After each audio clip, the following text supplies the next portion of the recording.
I'm Greta. And I'm Scott, and we're the board game couple turning game night into date night.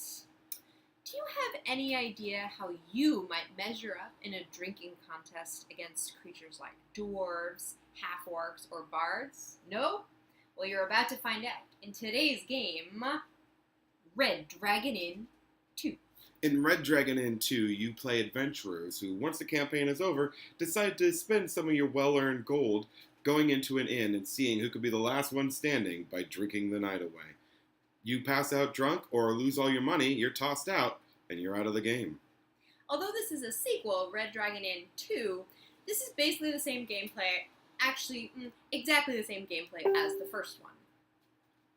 In case you forget how to play, each of your handy-dandy placemats comes with your turn order, because we all know the more you get drunk, the less you remember.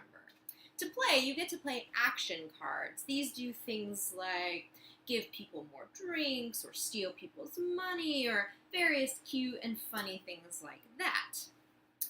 Then you get to hand out drinks. You get to pick which of the other players, need a little extra alcohol in their life. And then finally you get to drink your own drink, which is really where you have to be careful, because there's a few ways to lose this game. One, if your alcohol content gets high enough and your fortitude gets low enough, you lose. And two, if you run out of gold, you lose. The drinks are actually the coolest part of this game. The drinks will usually increase your alcohol content, bringing it up. And again, if the two ever meet, if your alcohol number and your fortitude number ever meet, you've passed out drunk. Most of the cards will affect just your alcohol, but some of them, if you wind up drinking troll swill, then your fortitude goes down as well, because that's just not drink meant for you and me.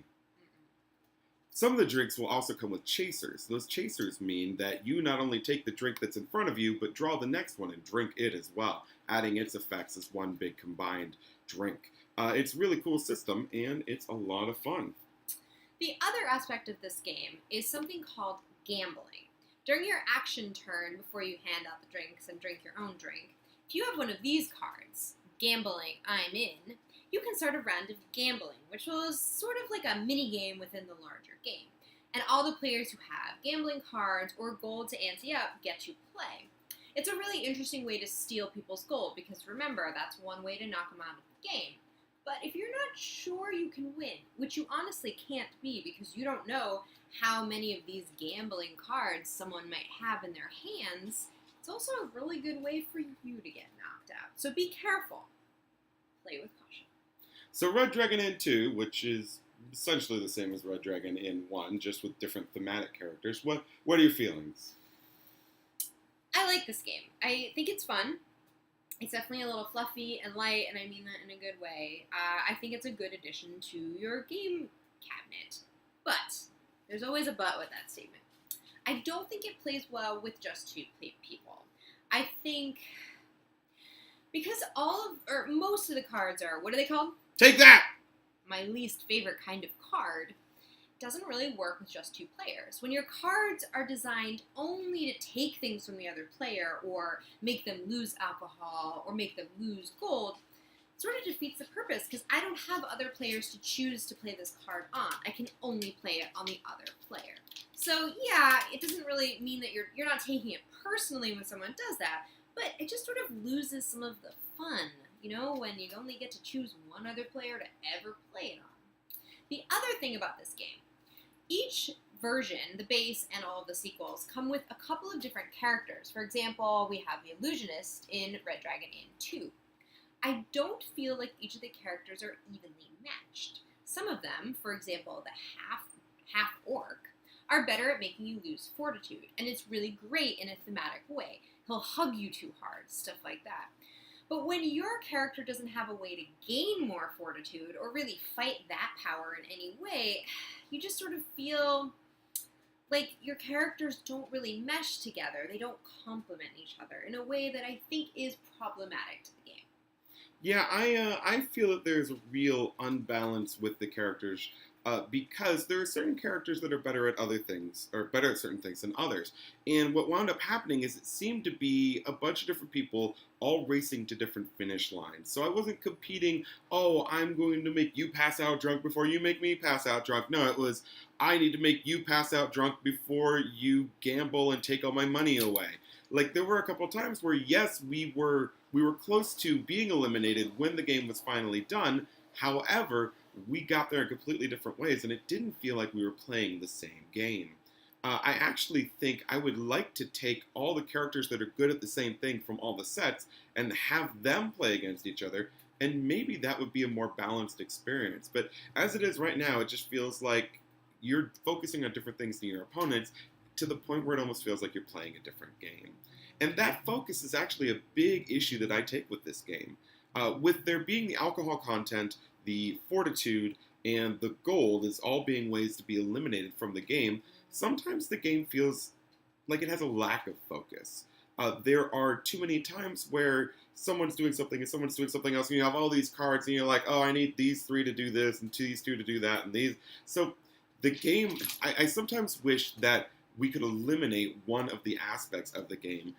In my case, preferably, it would be the gambling, because I think that's my least favorite part of the game. Just get rid of the gold, focus on the awesome drinks, because I think those are really, really funny. And that's something that this game does really, really well, is it has an awesome sense of humor, especially if you've done any type of D&Ding or any type of RPGing in a fantasy setting.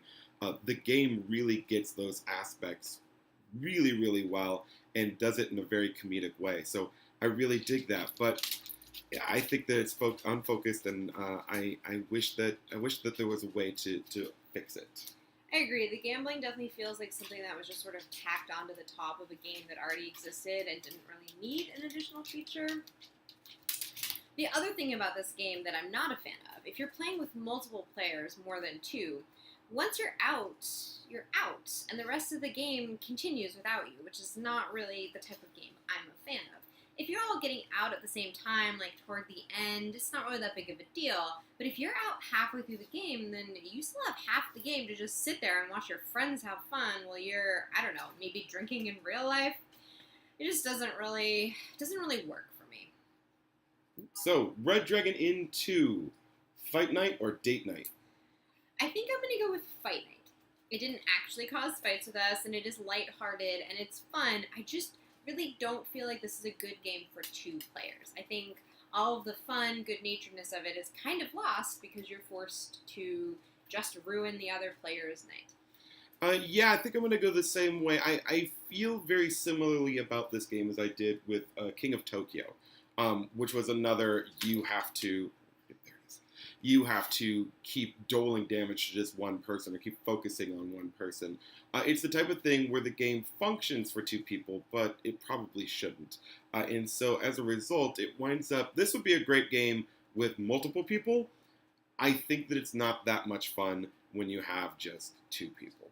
I also think the expansions are kind of an interesting part of this game. There are ones that exist, I believe, that are not full games, that are just add-ons. But there are many different versions that are like ours. The number 2, 3, 4, I'm not really sure how high they go up. But it's kind of an interesting thing because it's basically the same game as the base game. So sure, I guess we could now play with more players, but to be honest, there's not really any need to buy more than one game. So if you're a fan of this game, don't buy them all. Just buy one, start there, see if you like it. Find one with the characters that you think are comical. If there's someone, if you've always played a bard in your D&D game, go find the bard set. Which is what I did. That's the one they have. Or if you always play a dwarf, find the one with the dwarf in it. Which is what I did. There are still funny jokes, and that will help you get those jokes that help you enjoy the game on that level. But if you have Red Dragon 7, you don't need Red Dragon 1 through 6. Also, you could just play D&D and drink. Why aren't we doing that? If you liked this video, please make sure to click like. And if you want to see more, make sure you click subscribe so that next time you can see us talk about... Mwah!